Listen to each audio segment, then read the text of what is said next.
Halo semuanya, jumpa lagi dengan saya Chandra di channel Sadapin Tekno. Oke guys, di video kali ini kita bakal coba ngebahas 1 minggu bersama si Redmi Note 9. Ya, jadi kurang lebih kita udah 1 minggu pemakaian Redmi Note 9. Ya, dan saya punya banyak banget pengalaman yang saya rasain pakai Redmi Note 9, terutama dalam bidang performa, baterai, kamera, dan desain.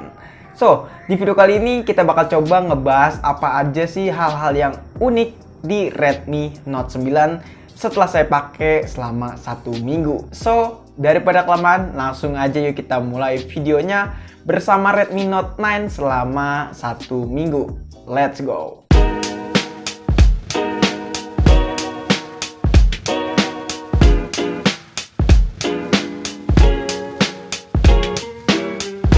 Hal yang menonjol perubahan desain dari Redmi Note 8 ke Redmi Note 9 adalah masalah desainnya ya.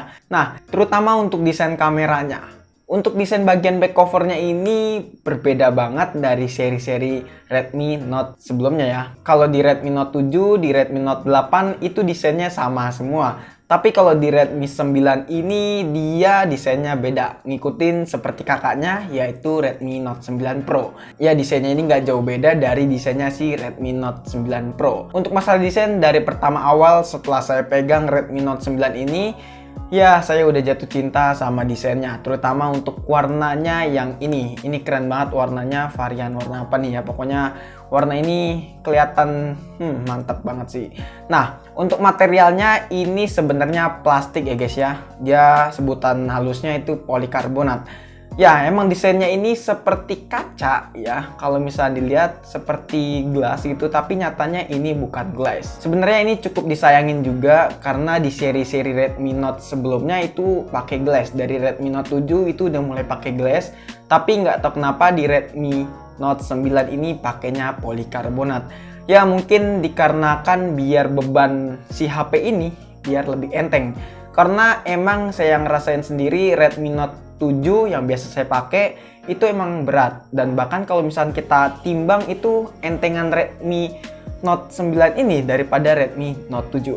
Walaupun desainnya sebenarnya polikarbonat, tapi HP ini ya memiliki desain yang cukup elegan. Yang kedua, masalah layar. Ya, untuk layarnya ini Redmi Note 9 ini pakai panel IPS dengan resolusi 1080p dan juga sudah dilindungi dengan Corning Gorilla Glass 5 yang pastinya sangat aman banget untuk si layarnya Redmi Note 9 ini. Untuk masalah layarnya sebenarnya saya sangat suka banget untuk desain punch-hole seperti ini.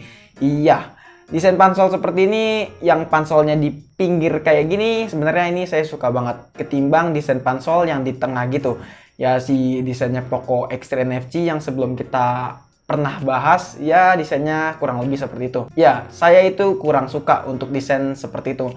Saya lebih suka desainnya si Redmi Note 9 ini yang kelihatan elegan. Ya, terutama untuk desain belakangnya, ya menurut saya menjadi nilai plus. Ya, untuk desain depan dan untuk desain bagian belakang. Yang ketiga, masalah kamera. Nah, untuk masalah kamera saya nggak komplain banyak sih ya, karena kita bisa dapetin HP ini dengan harga 2,2 jutaan dan bisa mendapatkan spesifikasi yang cukup gahar juga, dan menurut saya itu udah cukup. Ya, kalau untuk masalah kamera saya nggak ngerekomendasiin HP ini buat teman-teman yang suka di bidang videografi maupun fotografi.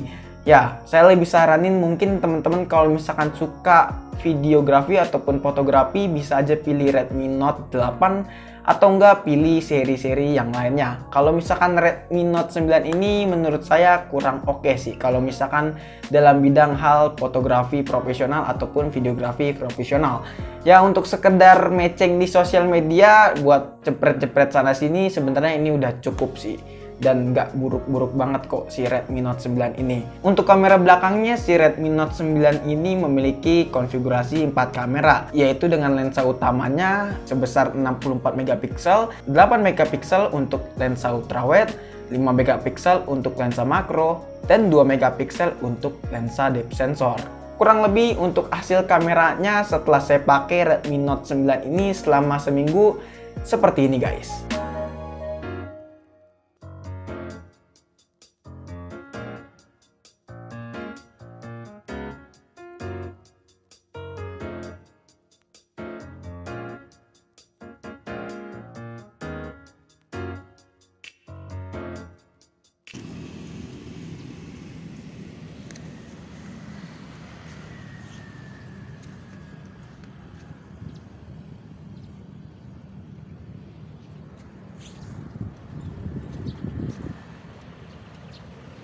Mungkin untuk kameranya teman-teman bisa nilai sendiri ya, soalnya saya nggak bisa ngasih nilai lebih untuk Redmi Note 9 ini. Teman-teman bisa aja yang nilai, karena untuk AC jepretan itu ya tergantung dari orangnya yang ngambil sih. Mau HP-nya secanggih apapun, tapi kalau misalnya orang yang ngambilnya kurang profesional seperti saya, hasilnya bakalan jelek. Yang keempat, masalah performa. Nah, untuk skor Antutunya di sini kita dapat di kisaran 200 ribuan. Ini setelah update ke MIUI 12 ya. Saran saya setelah teman-teman beli Redmi Note 9 ini, langsung aja upgrade ke MIUI 12. Karena performanya itu bener-bener ngebut. Seriusan, ini bener-bener ngebut.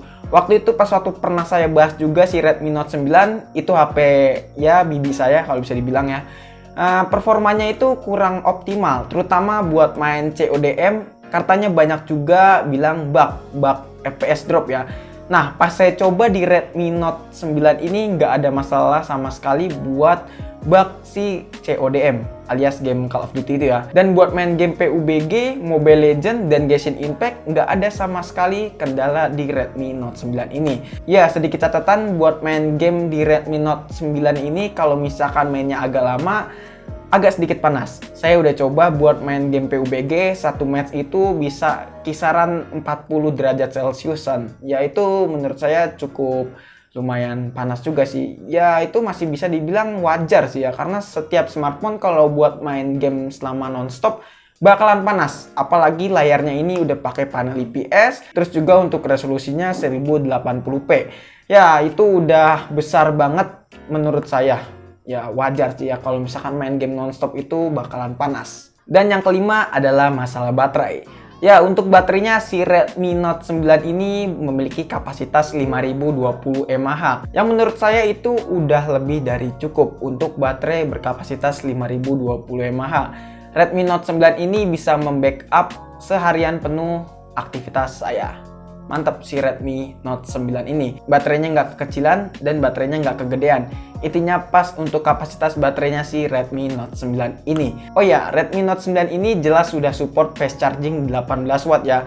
Sayangnya cuma 18 watt, tapi di dalam dusnya kita dapat adapter yaitu 22 watt. Oke guys, itu dia video mengenai 1 minggu bersama Redmi Note 9. Sejauh ini saya pakai Redmi Note 9 ini nggak ada kendala yang aneh-aneh sih. Terutama untuk isu bug ataupun isu-isu yang lainnya. Masih lancar jaya buat pakai Redmi Note 9 ini. Ya mungkin belum ketahuan aja sih sama saya. Karena ini makainya baru 1 minggu. Mungkin nanti kalau udah 1 bulan ataupun 2 bulan bakal kerasa anehnya. Tapi sejauh ini pakai Redmi Note 9 masih awet banget. Ya saya sih berharap Redmi Note 9 ini nggak ada kendala dan tetap masih lancar jaya. Oke guys, mungkin cukup sekian video kali ini. Menurut teman-teman gimana? Apakah teman-teman punya pendapat ataupun punya pertanyaan? Jika teman-teman punya pendapat ataupun punya pertanyaan, bisa aja langsung tulis di kolom komentar. Kurang lebihnya mohon maaf jika ada kesalahan dari video ini, dan jangan lupa follow Instagram kita di @sadapintekno jika teman-teman pengen nanya ataupun pengen DM kita. Dan jangan lupa follow TikTok kita ya guys ya, karena kita baru aja bikin akun TikTok, dan jangan lupa di follow walaupun emang followersnya masih dikit. Chandra pamit, and see you next time in the video. Goodbye, dadah. Have a nice day.